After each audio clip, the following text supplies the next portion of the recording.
কাক ও কলসি। বড় একটা মাঠ, মাঠের ওপারে ঘন বন। এক ছিল কাক, সে খাবারের খোঁজে বনে যেতে চাইলো। সে উঠতে শুরু করলো। উঠতে উঠতে তার খুব পিপাসা পেল।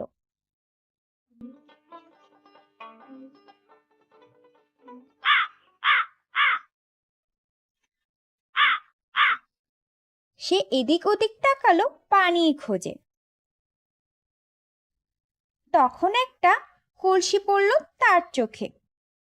সে খুব খুশি হলো, উড়ে গিয়ে বসলো কলসির উপর। সে দেখলো পানি কলসির তলায়। কাক ঠোঁট ঢুকিয়ে দিল কলসিতে, কিন্তু নাগাল পেল না। কাক তখন কলসিটাকে কাত করতে চাইলো, কিন্তু পারল না। তাই পানিও খাওয়া হলো না। তার খুব দুঃখ হলো।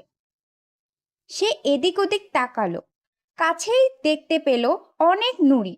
তার মাথায় একটা বুদ্ধি এলো।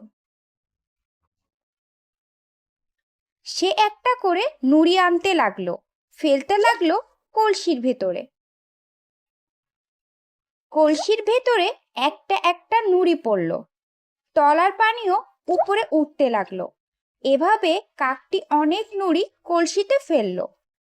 এক সময় পানি কলসির মুখে উঠে এলো। তখন কাকটি প্রাণ ভরে পানি পান করলো।